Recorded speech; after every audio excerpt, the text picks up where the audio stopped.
Olá pessoal, estudantes do curso técnico em multimídia, sou a professora Amanda Nascimento e hoje a gente vai ver a disciplina, mais uma aula da disciplina Roteiro, Storyboard, Sonoplastia e Lip Sync.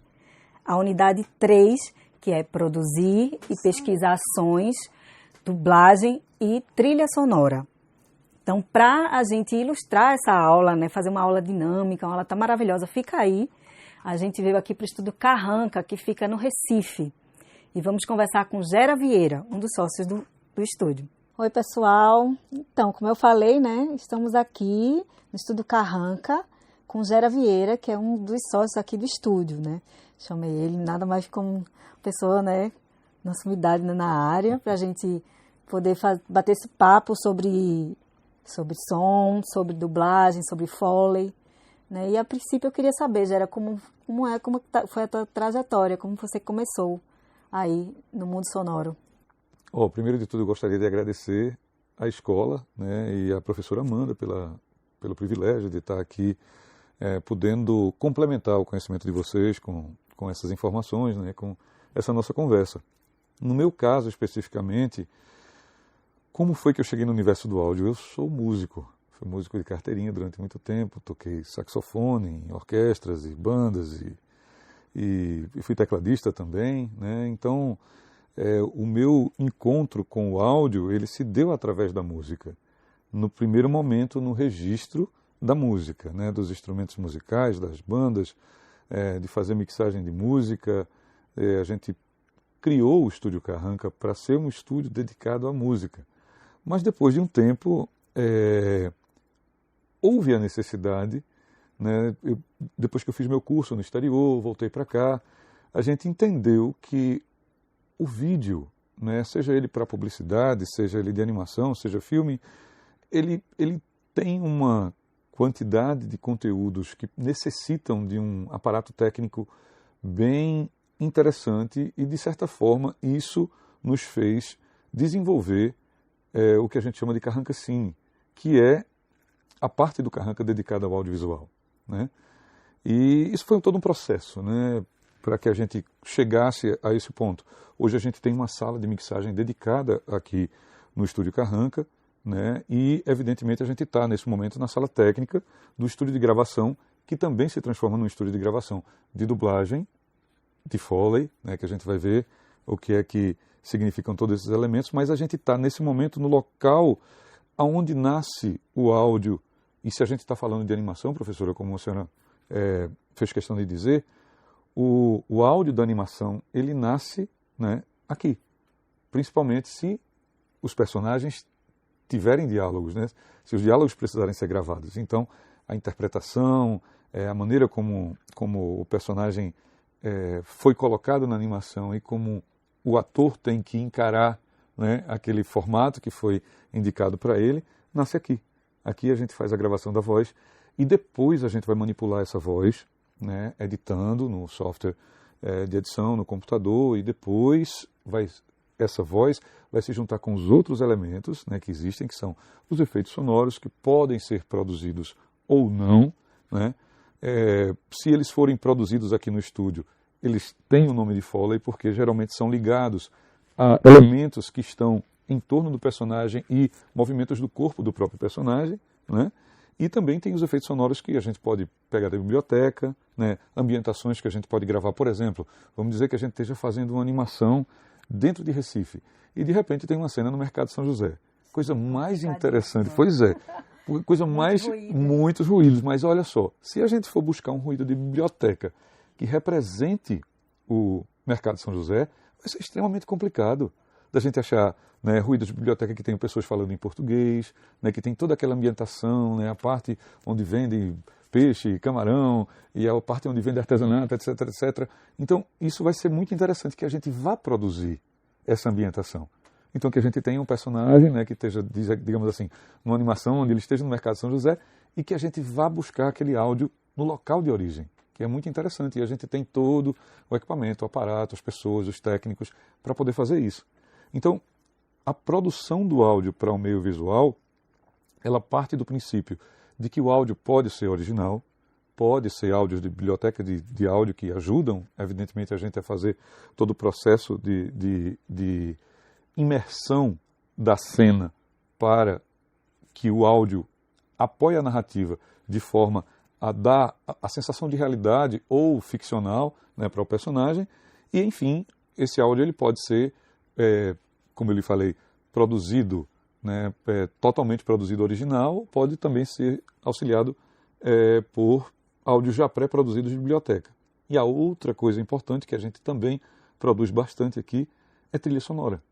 E a trilha sonora ela vai gerar todo o clima, né, vai aumentar o clima daquilo que a gente faz com todos os outros elementos, com os efeitos sonoros, com os movimentos do corpo, com os passos, né, com os sons de roupa, com os ambientes, como a gente já falou, com os diálogos, e aí a trilha sonora ela vai apoiar todos esses sons que a gente produziu ou coletou, né, para que tudo isso seja o apoio e a fidelidade àquilo que a história quer passar para o público. Gera, e o que é que a gente diria para o nosso estudante do curso técnico de multimídia? O que faz um mixador de som? Não? O que faz um sonoplasta? O que faz ser? Então, olha só, nós temos duas coisas diferentes, né? O sonoplasta, ele é encarregado de produzir o áudio. E o mixador, ele é encarregado de misturar esses sons produzidos para o produto final, que será o áudio do filme ou da animação. Então, os dois eles trabalham em constante parceria. E, na verdade, em termos de produção de áudio, quando a gente fala de set, né, quando a gente não fala de animação necessariamente, o processo começa pelo som diretista, né, pelo que grava o som direto no set, que depois vai para o que a gente coloca como sonoplasta, mas no audiovisual a gente tem outros termos como editor de som ou sound designer, né, ou desenhista, né, a pessoa que faz o desenho de som. E esses profissionais eles trabalham interligados para produzir o áudio do filme, mas sendo bastante objetivo nos dois papéis que você me colocou, o sonoplasta ele produz e manipula, enquanto o mixador ele mistura aquilo que foi produzido e manipulado para poder dar digamos assim, um produto final que seja compatível com a narrativa da cena. Ah, maravilha. E falando de Foley, né, que já foi citado aqui, esse nome que a gente tão bonito, que vem de Donovan Foley, né, o engenheiro da Universal. Sim. O que seria o Foley? O Foley a gente sabe que é o som vindo do personagem e que não é diálogo. Então, explica um pouquinho mais para a gente. Então, o Mr. Foley, ele que foi o Donovan Foley, né, que deu origem ao nome Foley, né, ele desenvolveu, na verdade, uma arte em separado, né, de você conceber ruídos que representam personagens, movimentos de corpo de personagem, movimentos de objeto, de animais, da cena, mas que não necessariamente são ruídos que puderam ser registrados no set ou no caso de animação. Vamos falar de animação, já que a gente está falando de animação. A gente está aqui na sala de controle do estúdio de gravação, né, aqui no Carranca, e aqui a gente teve a oportunidade de fazer uma animação há algum tempo atrás, bastante tempo na verdade, dos nossos amigos Fernando e Leandro, chamada Até o Sol Raiar. Isso, exatamente, animação pernambucana muito bem feita, absolutamente maravilhosa, que nós tivemos a honra de produzir todo o áudio. No caso da animação especificamente, ela é o ápice, né, do áudio para o meio visual. Por quê? Porque nada do som feito existe, né? Todo o som, ele precisa ser produzido. E a gente pode trazer ele de bibliotecas de sons pré-existentes, mas no caso específico de uma animação como Até o Sol Raiar, que representa Lampião e seus cangaceiros, né? Como é que a gente ia fazer para poder simular o som daquilo que tinha dentro do borná e da cartucheira, né? Então eu tive que buscar, né, coisas em casa, misturar cintos, fivelas de cintos, né, colocar elementos diferentes no meu sapato para poder simular, né, a chinela, ver como é que o microfone se comportava. Então não era uma coisa simples de ser produzida que simplesmente você ia até uma biblioteca e puxava aquele som. Então a gente teve que produzir muitos dos sons originalmente, né? Então, quando a gente está produzindo esses sons em sincronia com a imagem, seja ele do próprio personagem, dos objetos em volta do personagem, ou animais, e, enfim, qualquer coisa que estiver presente na cena, tudo isso a gente chama de Foley, e aqui a gente faz algumas gravações de Foley, né? Produz Foley para filmes, né? E animações, mas o nosso, digamos assim, o nosso foco principal tem sido a dublagem, porque tem sido muito necessário, né, em vários aspectos, né, para a melhoria da qualidade do áudio, da inteligibilidade dos diálogos, a dublagem. Então, muitos estúdios, né, muitas produtoras nos procuram para a parte de dublagem. Então quem quiser ser dublador, olha aí, hein? Olha aí quem quiser ser dublador. Os técnicos de multimídia. Pois é. E em relação à inteligência artificial, Gera, qual a tua opinião sobre isso, né? Esse assunto que vem aí rondando aí a educação, todos os aspectos aí da sociedade, né? Qual a tua opinião? Um robô, né? Ele pode executar as funções de um sonoplasta, de um mixador, de um dublador? Olha, sim e não. O sim, ele vem de um modo genérico, aonde em que é que a inteligência artificial se baseia? Num arquivo de informações que está na nuvem, na internet, né? Então, a inteligência artificial, ela tem a velocidade de procurar isso, né, muito mais rápido do que nós, humanos, e apresentar para a gente soluções, conseguindo compor algo de forma genérica. Mas como a gente estava falando de uma animação que tem uma particularidade regional, como no caso de Até o Sol Raiar, como é que a gente vai produzir, ou como é que a gente vai explicar e dizer assim para o ChatGPT, por exemplo, por favor, produza o som da vestimenta de Lampião. Onde ele vai buscar? Onde é que isso está, né? Mesmo que ele vá pegar trechos do querido e famoso, né, filme desculpa, agora mais uma vez, Lírio Ferreira e Paulo Caldas, que é O Baile Perfumado. O Baile Perfumado. Vamos lá. Mesmo que ele vá buscar sons do Baile Perfumado, né, é muito pouco provável que ele vai encontrar a condição de produzir o som, né, da maneira como a gente quer, com a qualidade que a gente quer, para poder expressar, né, determinados trechos de uma cena. Então, aí falando a respeito, por exemplo, daquilo que pode ser feito, a inteligência artificial ela nos dá um bom ponto de partida e, dependendo da produção, ela pode nos oferecer uma solução quase praticamente em 100%. Você está produzindo um vídeo para a rede social, você gravou um diálogo, uma entrevista num local onde não tinha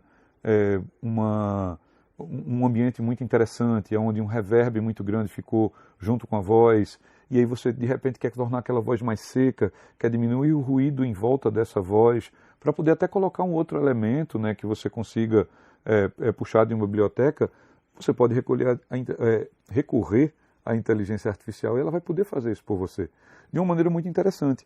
Mas os toques finais, a maneira de deixar tudo isso num plano consensual, daqueles que a gente diz assim, não, está pronto, é um produto que agora está pronto para ir ao ar, está pronto para chegar ao público.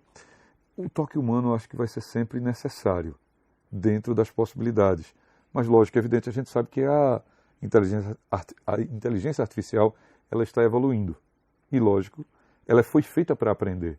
Então, quanto mais a gente altera, quanto mais a gente ensina com o auxílio da inteligência artificial, mais próximo daquilo que a gente deseja pode ser que ela nos entregue. Mas, para coisas como a gente falou, que tem características regionais, o processo é muito mais complicado de você solicitar. Quando são coisas mais genéricas, que a inteligência artificial tem acesso pela internet, é tranquilo. Mas, às vezes você está fazendo, por exemplo, você quer trabalhar uma justificativa de algum projeto que você quer fazer e você usa o ChatGPT. No final ele sempre coloca, Não esqueça de personalizar aquilo que foi sugerido para você de acordo com as suas necessidades. Então, curtas-metragens como, por exemplo, Recife Filho de Kleber Mendonça Filho. Que é super engraçado. Muito vale legal, muito ver. muito bacana. Aquela parte final que tem nossa querida Lia de Itamaracá, nosso saudoso Junior Black, né, como o vendedor que estava ali, enfim, que era um camarada absolutamente maravilhoso, né, faz uma falta imensa para nós como dublador, como ator, né, enfim, tem tanta coisa, né. Então, se eu citar os diretores fica mais fácil. Gabriel Mascaro, Kleber Mendonça Filho, Tião, Nara, Léo Laca, né, todo esse pessoal já passou aqui pelo Carranca, a gente já produziu áudio para os filmes deles e tudo isso vai ser bem interessante se você acessar o nome desses diretores, né, e, consequentemente, ver e ouvir os filmes, né. Uma das coisas que é interessante no áudio e que isso é muito importante que vocês entendam, o áudio ele não é feito para se destacar no filme, ele é feito para apoiar a narrativa. E a partir do momento que você assiste um filme e não nota o áudio especificamente como um elemento que lhe chamou a atenção, é porque ele exerceu o seu papel de maneira perfeita. Muito obrigada, Gera. Que incrível, né? É bom a gente saber o lugar de cada elemento dentro de um filme. Porque esse audiovisual é isso, é cada um fazendo a sua especificidade para dar todo mundo melhor, né? E chegar na narrativa perfeita, né? Aquela narrativa que estava ali no roteiro, né? Isso. Então é isso, gente. Gera Vieira, muito obrigada pela sua generosidade. A honra é minha. Disponibilidade de nos receber aqui, receber a TEPAC no Estúdio Carranca. E a gente vai chegando ao fim, pessoal, da nossa videoaula. Por favor, siga aí as nossas redes sociais, @TEPACEAD e @multimediatepac. Também não esquece de clicar aí, de se inscrever no nosso canal TV Educapé TV e também clicar no sininho para receber todas as atualizações do nosso canal. E também através do nosso site, quiser saber novidades da nossa escola, através de www.etepac.com. Até a próxima, pessoal.